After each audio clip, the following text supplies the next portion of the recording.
Hello, welcome to Get Married, where we talk about wedding planning as a piece of cake. I'm your host, Sheridan.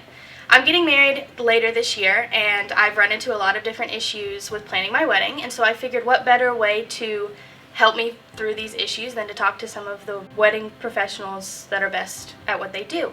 So today I'm sitting down with Samantha Rodant, who is the owner of B&R Events and RSVP Wedding Coordination, and we're going to talk a little bit about tipping your vendors.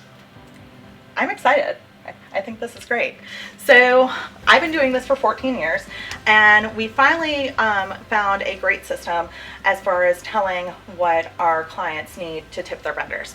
So just a couple of great things to think about is, first of all, there's always expected tips, right? So that's usually not included in your contract. Generally, you want to tip delivery professionals, like the people who drop off your floral or your rentals, etc., about $5 per person. You always want to tip your officiant at least $50, or just give them $100 toward their congregation or their parish. And then, of course, hair and makeup artists, you want to tip just like you went to the salon and got your hair done. So 15 to 20% is totally appropriate. Now, there's a whole different category, and I'm sure you've had a lot of contracts that you've had to review.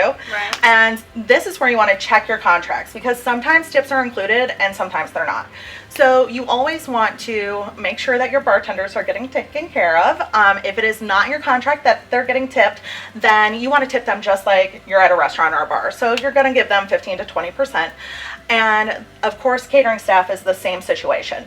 So you're always going to just make sure that they're getting some sort of, gratuity. And if they're not, you want to, give them 15, 20%. Again, just like in a restaurant. Transportation, review your contract.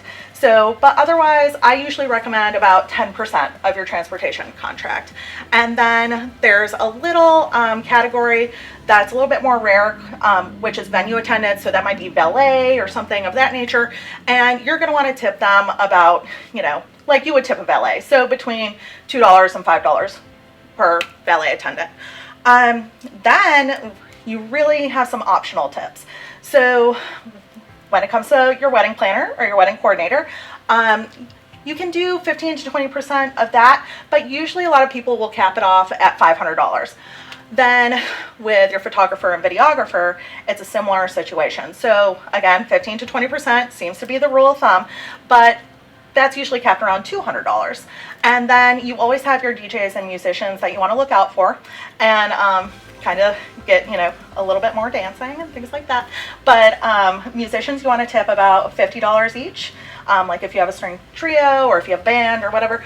And DJs, you want to tip about $100. Okay. Yeah. Awesome. So, and these wedding pros 100% deserve to be tipped. I mean, yes. You guys do so much to make a day special, right. And that goes beyond the contract costs. So exactly. It's a really big deal, so make sure you tip your vendors. Yes. We always appreciate it. Well, Samantha, I really appreciate you taking the time to sit down with me today. I have learned a lot, and so now I know how to tip my vendors. Exactly.